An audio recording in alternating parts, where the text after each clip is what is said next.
to say that it's a matter of the intellect is not only unfair, it's also wrong, and I think a naive way to look at this question. And to, something else that I want to add to this is this. This view that religion poisons everything is in fact not true. To take just some elements of people in some religions who are doing much damage in this world, and then say that every religion is like that, and so we need to get rid of it, is a serious error. I think it's not historically credible, and even empirically.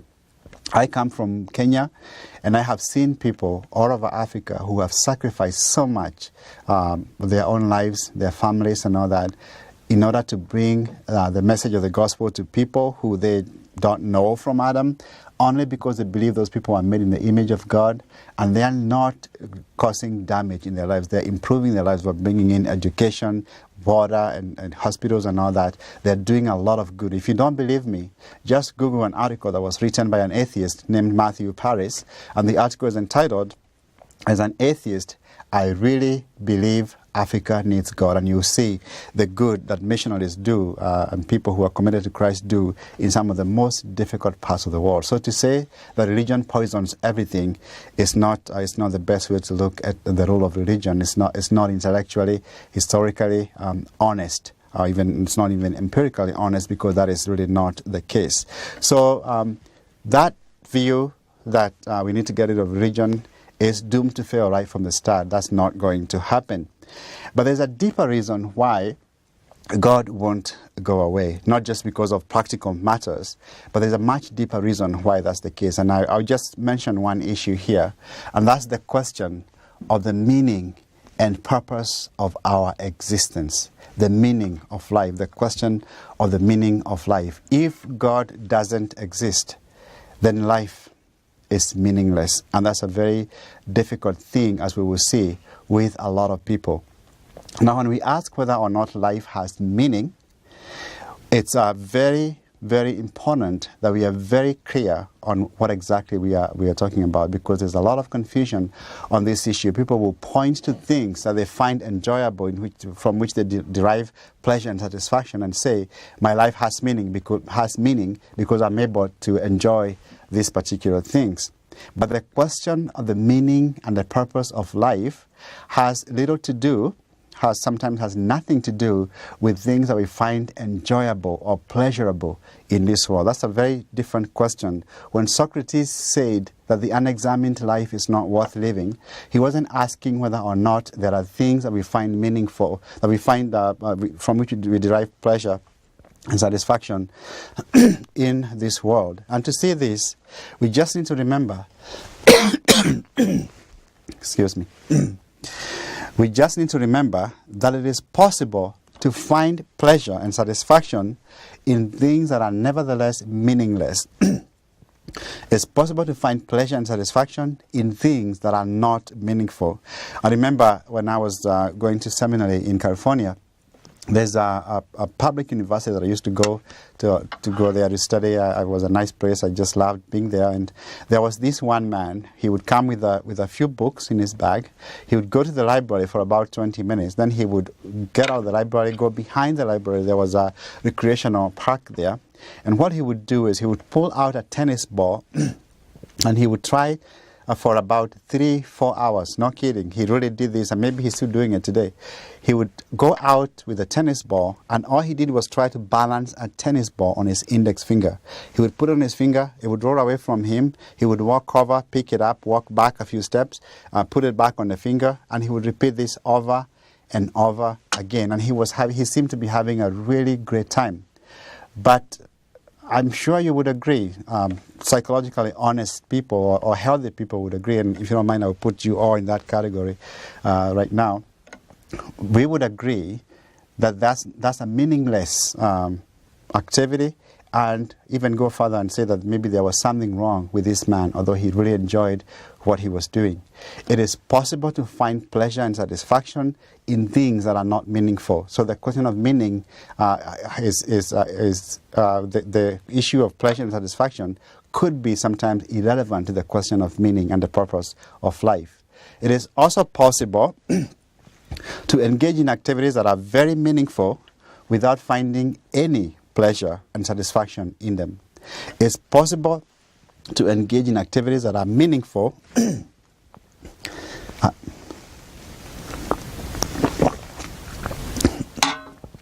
I haven't spoken the last few days, so my voice will be fine as we proceed. But I was saying it's possible to engage in activities that are meaningful without finding any pleasure and satisfaction in them. This is, for example, the case with people who take care of ill or disabled relatives. They would wish their loved one was not in that condition, and yet they take care of them day in, day out, not because they have a lot of pleasure in taking care of somebody in that condition. They do it because of the person. It's meaningful to take care of a person in that condition. I remember making this point when I was speaking at a place, I think it was in North Dakota, when somebody shouted at me. This person said, "I can tell you something else that is very meaningful, very meaningful, but not enjoyable, not pleasurable." And I said, "What is that?" This person shouted, "Giving birth." Very meaningful, not necessarily enjoyable, I am told. So when we ask whether or not life has meaning, what we want to know is this: do the things we do and who we are as human beings in this world, do they amount to anything in the end, or is everything at the end a big fat zero? The French existentialist Albert Camus said that the most important question in life is a question of meaning, of suicide. He said, why continue living? Why not commit suicide? He said, everything else in philosophy is elementary when you consider the question of why continue with your existence. And I'll just read another quote here, just because this is an issue that some people like to dispute, but I think it's really clear that if God doesn't exist, nothing we do in this world in the end matters. And this is how Bertrand Russell, who's one of the most respected philosopher mathematician of the last century, said. He said this: that man is a product of causes which had no prevision of the end they were achieving, that his origin, his growth, his hopes and fears, his loves and his beliefs are but the outcome of accidental collocations of atoms, that no fire, no heroism, no intensity of thought and feeling can preserve an individual life beyond the grave, that all the labors of the ages, all the devotion, all the inspiration, all the noonday brightness of human genius are destined to extinction in the vast death of the solar system, and that the whole temple of man's achievement must inevitably be buried beneath the debris of a universe in ruins. All these things, if not quite beyond dispute, are yet so nearly certain that no philosophy which rejects them can hope to stand. Only within the scaffolding of these truths, only on the firm foundation of unyielding despair, can the soul's salvation henceforth be safely built. That when you think about life and everything we are trying to achieve in this world, you have to come to the point where you admit to yourself, where you agree that there is nothing we do in this world, not even us as human beings, in the end matters. Everything comes to an end and life doesn't matter at all. Maybe you've never had the struggle or taken the time to consider this issue, this question of the meaning and the purpose of life. But I want to tell you, it's really not a joke. I have personally talked to people who have told me that the only reason they have chosen not to take their own lives is because of the fear of the unknown. There are people who live with this kind of struggle, asking these type of questions about the meaning and the purpose of life. I read a statistic recently that I'm still having a hard time wrapping my mind around, and it was this: the U.S. loses 400 medical doctors every year to suicide. 400 medical doctors to suicide. This is a serious issue about the meaning and the purpose of life. And yet, if you think about life, and you come to the conclusion that God doesn't exist, that your life really is meaningless, that seems like a very logical step to take. But of course, if God exists, then life does have meaning, and it's our existence in this world has a purpose because God put us here for a reason. Again, Socrates said that the unexamined life is not worth living. And I'm saying this: the examined life, examining your life, if God doesn't exist, the examined life may also not be worth living. Obviously, if you don't have any of these struggles at all, you never think about the meaning of life, that's not an issue you worry about at all. If it turns out that God doesn't exist, it wouldn't matter for you, because when you're done, when you die, you're finished. All of us, we are all gone, and there's nothing to worry about. We wouldn't be there to worry about anything. But what if it is true that God does in fact exist? The worst thing you can do is to brush God off. So this is a truly significant, truly important question that none of us can afford to ignore. So my first point was, this question is an indispensable one for any human being. Looking at our world, we cannot understand our world today without religion, and even deeper than that, the purpose of our existence, the meaning of life in this world is such an important issue that we cannot afford to ignore it. And if God does exist, the worst thing you and I can do is to brush him off, to believe as though God doesn't exist.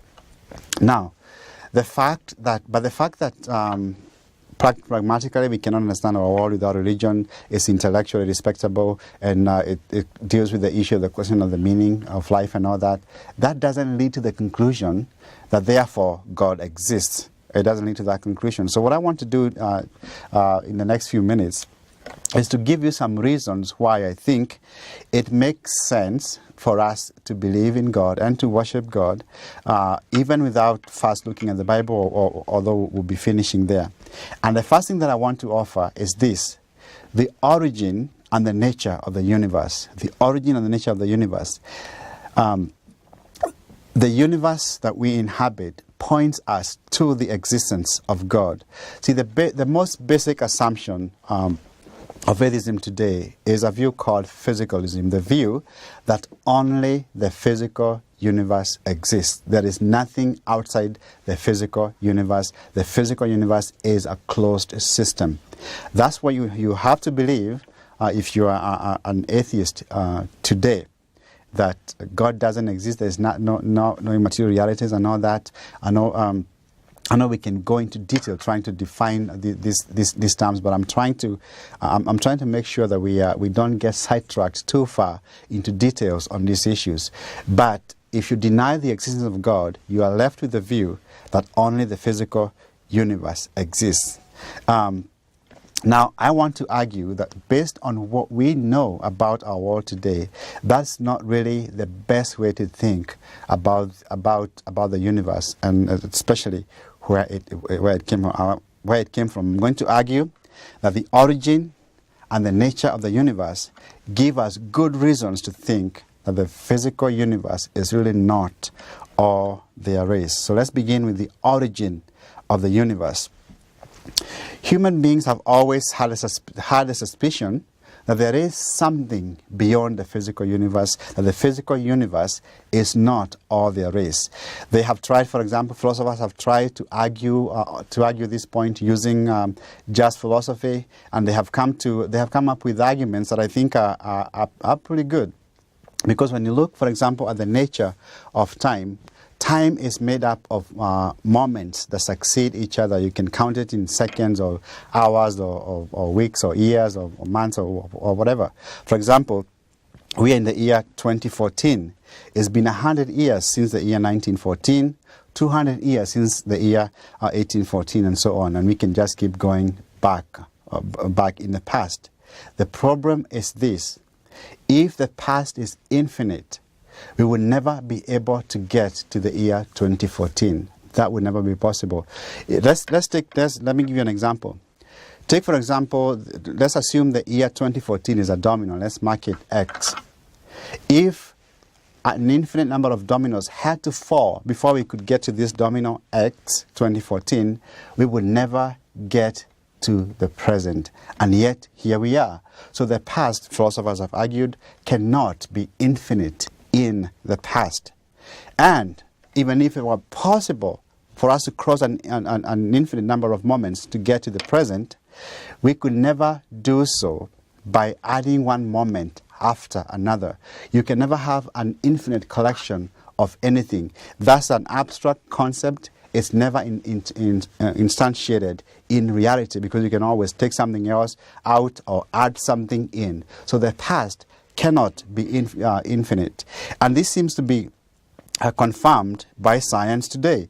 For example, scientists tell us that time, space, matter, and energy all came into existence a finite time ago. They all came into existence a finite time ago. And as human beings, we have to ask the question, where in the world did they come from?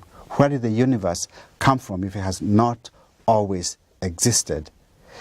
Because out of nothing, the most confirmed laws of thought, the basic ways of thinking is that out of nothing, if you begin with nothing, you are never going to be able to get anything.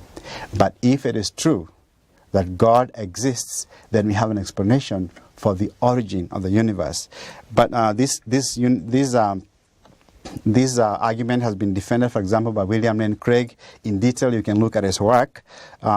And he presents the arguments as follows. It's called the Kalam cosmological argument. Number one, whatever begins to exist has a cause. Number two, the universe began to exist. And number three, therefore the universe has a cause.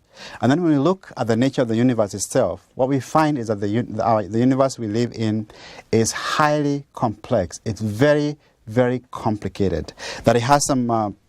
It depends on a narrow range of what physicists call constants, just given in nature, in the laws of nature, just given. These constants could have different values, and yet they have to have certain values to allow for the existence of life, and they are all independent of each other. A constant of nature is, for example, I'll give you an example. Newton's law of gravity, the universal gravitational constant is given as G.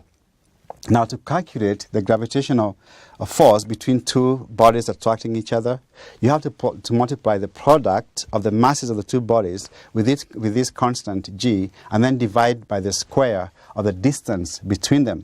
Now, the masses can be different, and the distance, of course, can vary. But the constant G that you multiply with, that never changes. It's just given. And there's no, if God doesn't exist, there is no explanation as to why the universe has the shape that it does, especially given the fact that these constants of nature, and there are many of them, are independent of each other. How in the world did this happen if the universe, if God doesn't exist? It makes a lot of sense if God does exist. But we can even go further and ask ourselves this question. What kind of an entity brought the universe into existence? What kind of an entity would it have to be? It would have to be immaterial, because it created a space. It would have to be timeless, because it created time and existed outside time. And it must be enormously powerful given the vastness of the universe. It must be extremely intelligent given the complexity of the universe. And I would argue it must be personal, because it could make decisions. It could make decisions.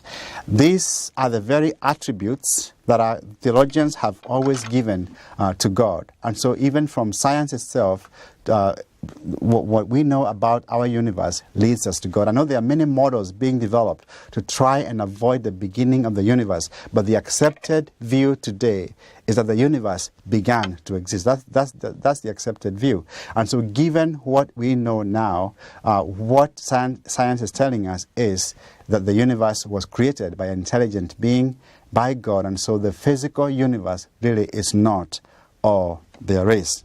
Reflecting on all this, Dr. Arnold Penzias, a Nobel Prize-winning astrophysicist who discovered the cosmic microwave background radiation of the universe that provided further evidence for the Big Bang, said the following: "In order to achieve consistency with our observations, we must assume not only creation of matter and energy out of nothing, but creation of space and time as well. The best data we have are exactly what I would have predicted had I nothing to go on but the 5 books of Moses, the Psalms, and the Bible as a whole." Similarly, years ago, Robert Jastrow, who was the head of the NASA's Goddard Institute for Space Studies, said the following. And himself, he wasn't a believer. He said this in his book, God and the Astronomers. He said this: "For the scientist who has lived by his faith in the power of reason, the story ends like a bad dream. He has scaled the mountains of ignorance, is about to conquer the highest peak. As he pulls himself over the final rock, he is greeted by a band of theologians who have been sitting there for centuries. The origin and nature of the universe point powerfully to a reality beyond the physical, and this reality, I would argue, is God." This is how the psalmist put it. Psalm 19, from verse 1 to verse 4.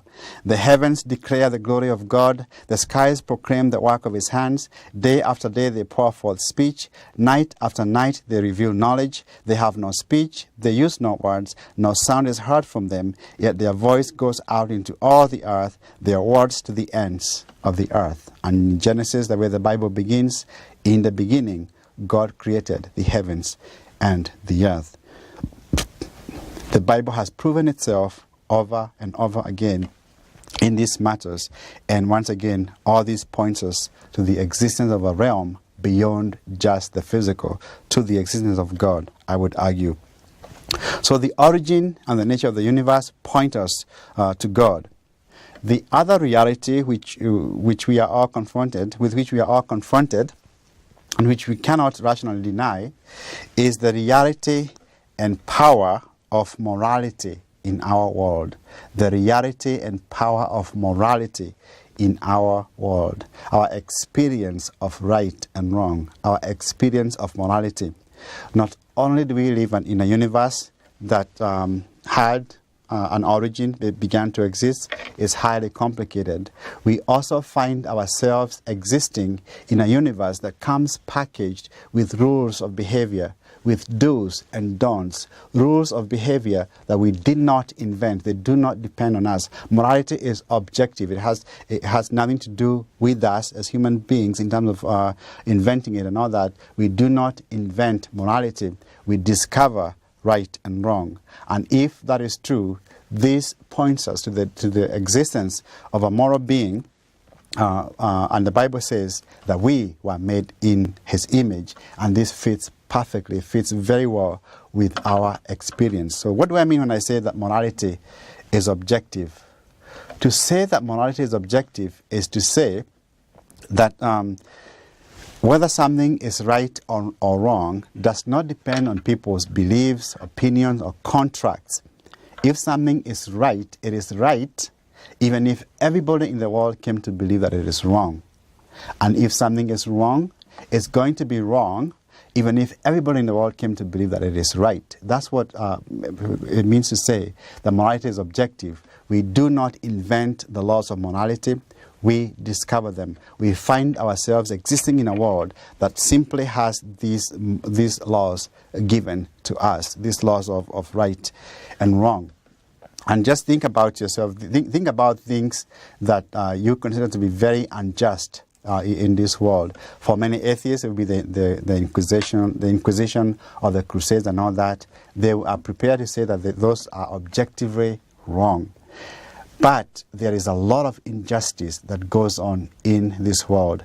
And we know that morality is really never fulfilled in many cases. That things happen in this world that can never be completed. And so morality tends to mock us if God doesn't exist, if it's real, and yet our moral aspirations are never truly fulfilled. Then there's a very, very serious mistake. I remember reading an article in a newspaper, unfortunately in my own country of Kenya. And what this article was about a woman who had gone to the hospital. She had given birth to a child through C-section, and in the process, the doctors had cut the baby's face several times, and the baby was having a very hard time breathing. The baby could not breastfeed and breathe at the same time. And so the mother naturally was very worried about it. But they told her, you just take your baby home, the baby will be fine in just a few days. Well, the baby wasn't fine in just a few days. When she came back to the hospital to bring the baby back to the hospital so the doctors could look at the baby, you know what she was told? They said to her, if you ever set foot in this hospital again, we are going to call the authorities on you because of what you have done to your child. They denied ever having done anything to the child. Now, can anyone look at that situation and tell me that that kind of injustice is not wrong? You know, it's a very sad thing to remember that most people in this world live under such a huge cloud of injustice, and they're never going to get justice in this life. But if God exists, all those scales will be evened. And since we know from experience that morality, that we are moral beings in a moral universe, we can be confident that morality really does point us to God. But there's another aspect of morality that is very, very important, and that is the concept of duty or obligation. That there are things that we are obligated to do. You have moral obligations. By the way, just because something is good, it doesn't mean you're obligated to do it. It would be, for example, a very nice idea for me to walk down the street at a hospital and ask if there's any patient in this hospital who needs a kidney, because I have two, I can donate one. That would be a very good thing to do. But I'm not obligated to do that. And yet there are other things that I am obligated. For example, taking care of my children. I have those obligations, and not stealing and all that. We have these moral obligations, and these moral obligations have again, we are obligated to each other as human beings, but obligation goes beyond that. If you drown somebody, just the two of you in the forest somewhere, and you drown somebody so that no other human being will ever find out, you are still guilty. You should still be held accountable for your actions, even though nobody else saw it. So morality has within it this idea of obligation, which is like a debt that is owed. But to whom is it owed if God doesn't exist? That's why I love this topic of morality, because it, to me, I think is one of the clearest pointers to our divine origin, that we were created by a God who is a moral being and who made us in His image. So what the Bible says seems to fit perfectly with our experience in this world. But we can even go further than that and ask ourselves this question: what an amazing coincidence would it be that there is this realm of morality, right and wrong, that we are not connected to, and yet we happen to be the kinds of creatures that have immediate awareness of this morality. We are immediately aware of it, and then we recognize ourselves as having intrinsic value and intrinsic worth as human beings, that morality applies to us. There are things that we should not do to other human beings, and also we are made with free will. We have free will and we can make choices, and then we have all these checks and balances that keep us connected to this realm of morality, like shame and praise and blame and all this. How do all these things conspire to work together to make us connected, to connect us to this realm if we were not made by a moral being? All these issues make sense. They fit perfectly if we were created by the living God. And many philosophers, including many atheists, acknowledge the point, and they say that if God doesn't exist, then we should stop talking about objective morality and maybe try to account for morality in a different way. For example, through evolution, through contracts and all that. But when you do that, you've given up the concept of the objectivity of morality. You give that up, and then whatever we decide as human beings, if the buck stops with us, if what we decide is what is moral, then almost anything goes. We may forego some things because they may not have survival value, and we care about our own survival, but there will be nothing wrong with anything that we do in this world. So our experience of morality in this world points us to the reality of God. The argument can be stated as follows: if moral values and duties are objectively real, then God exists. Objective moral values and duties are objectively real, therefore God exists. Or that should be: moral values and duties are objectively real, therefore God exists. So my first major point was that the question of God's existence is one of the most important, probably the most important question any human being can think about. And the second is that we have good reasons to think that God does in fact exist. We have good reasons to think that God does in fact exist. The physical universe is not all there is. We live in a complicated universe that has morality built into it, and we are made in such a way that we are able to recognize this moral realm and even to understand this universe. And that makes sense if our source is an intelligent, moral being. So theism is a much better explanation of our existence in this world, and it gives us the meaning and the purpose that we are all looking for in a very powerful way. And the final point that I want to make is that God has revealed himself in the person of Jesus Christ. That's just what I said when I talked about the contribution that the Bible makes to this issue. God has revealed himself in the person of Jesus Christ. Because what we have said so far may lead us to the conclusion that there is a reality beyond the physical, and it has all those characteristics that I was talking about, but that hasn't led us to the one God worshipped by Bible-believing Christians. How do we get from there to the existence of God worshipped by Christians? And that's why we need to look at the contribution that the Bible makes to this whole debate. Now, one of the questions that I'm asked, and many people ask this all the time, is this: have you looked at all the worldviews in existence to make sure that you haven't missed something? Is it not possible that of all the views out there that you have missed something? There may be another one that is more coherent than theism. How can you be so confident that your faith in God, the Bible, is the Word of God, when you haven't read each and every other book and looked at all the other ways of thinking about the world? Now, that sounds like a very daunting question, but the answer to it is really not that difficult, because all the worldviews in existence can be grouped under three categories depending on what they say about God and the universe. So depending on what our worldview says about God and the universe, it will fall under one or three categories. On the one extreme, you have the view that only God exists. The universe doesn't exist.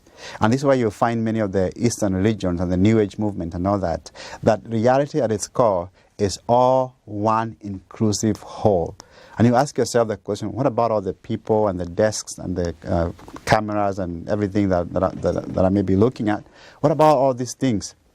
What they tell you is this: those things are like drops out of the ocean. If you take the drop and put it back in the ocean, its individuality disappears, and all you have is just water, just the ocean. And we suffer illusions when we see all these different distinctions. So if we can learn how to meditate and get to the state where we only see these all one inclusive whole, then we'll see that everything is one. Only God exists.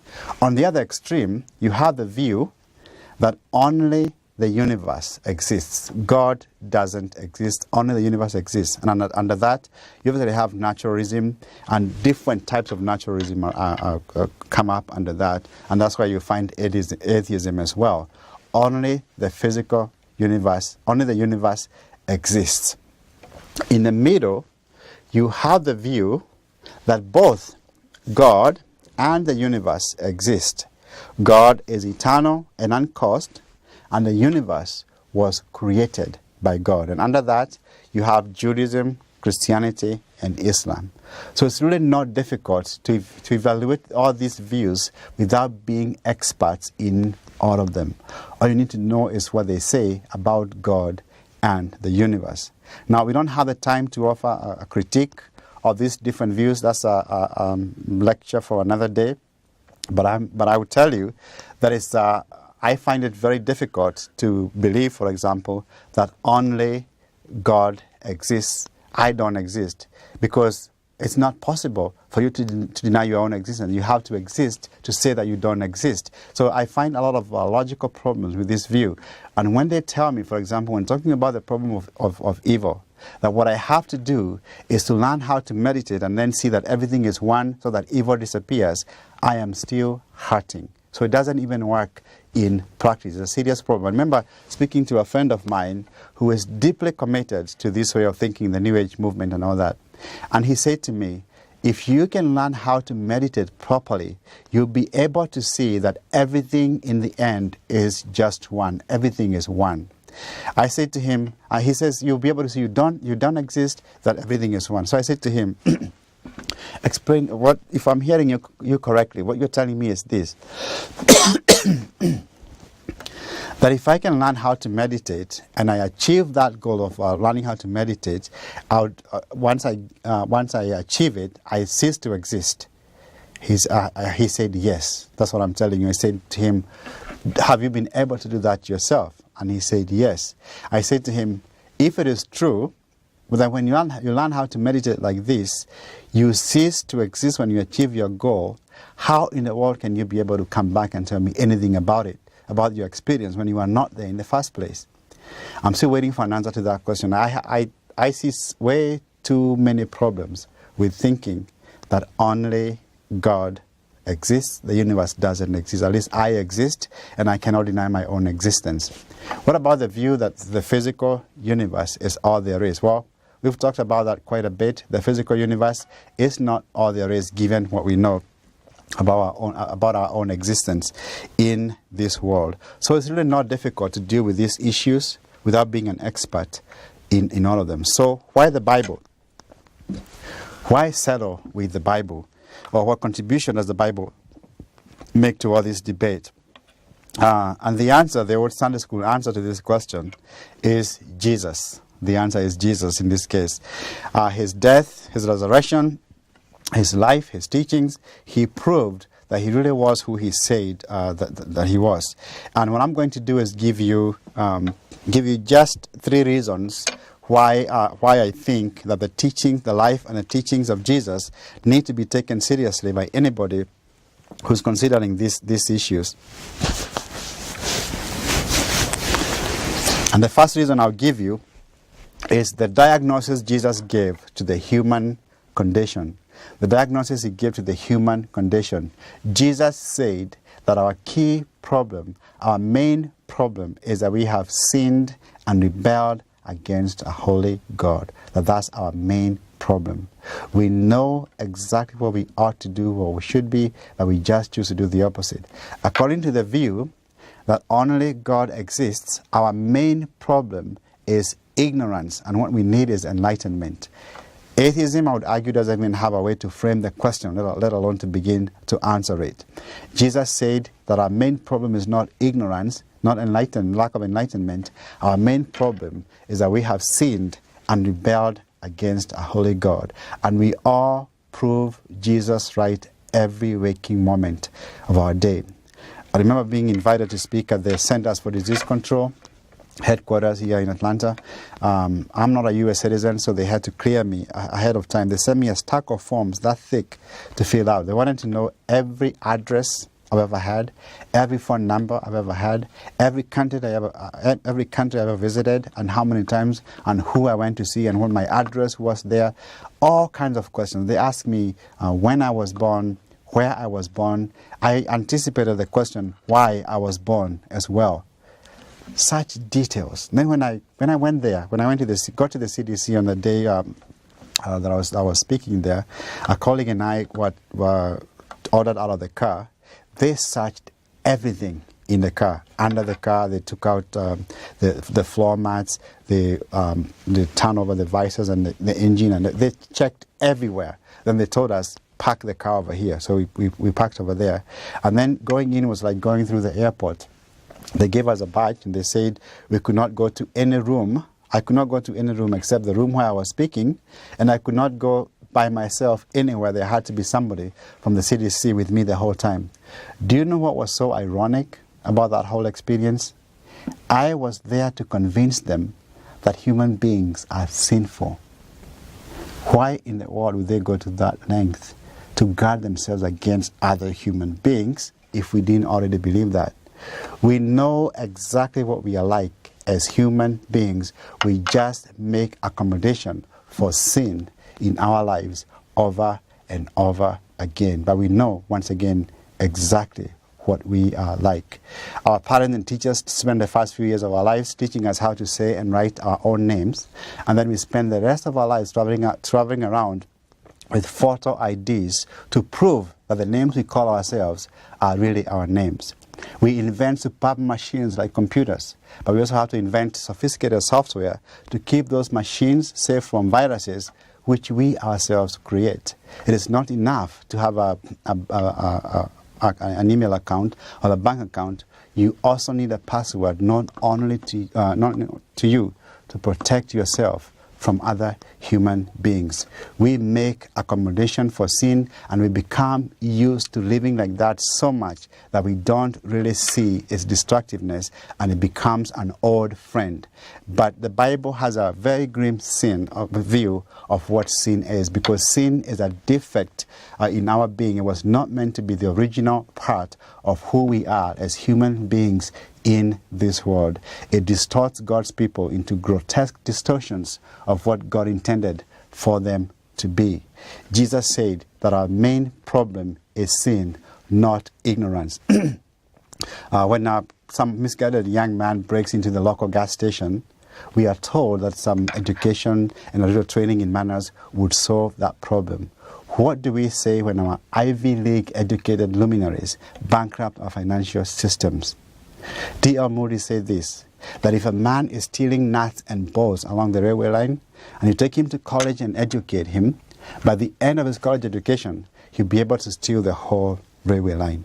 We know that we are sinful beings. We just make accommodation for sin in our own lives. And if we don't deal with it, we end up farther and farther away from God's original intention for each one of us. But Jesus did not just diagnose the problem, he also offered a solution on the cross. He offered a solution on the cross. He died in your place and in my place, thereby honoring God's justice for demonstrating God's love at the same time. He solved that problem. He diagnosed the problem, then he offered a solution to the problem. And thirdly, his influence throughout history is undeniable. His influence throughout history is undeniable. H.W. Leckie, who was not a believer, wrote the following, looking at the life of Jesus. He said this: "The simple record of these 3 short years of active life has done more to regenerate and soften mankind than all the disquisitions of philosophers and all the exhortations of moralists." This was not an unbeliever commenting on the life of Jesus. It's undeniable what his teaching and his life has done throughout history. And he continues to change not just history, but individual lives, even today, just as he changed mine. I did not grow up in a Christian home. I did not know anybody among my relatives who was a believer. And the only people that I knew who were believers in our neighborhood had some very strange behaviors. The women wore long dresses and they covered their heads, and they would never take their children, or they would not go to the hospital. And some of the women died of childbirth, and their children kept dying of easily treatable diseases. And that was a very, very troubling thing. They call themselves born again. They claim to be born again.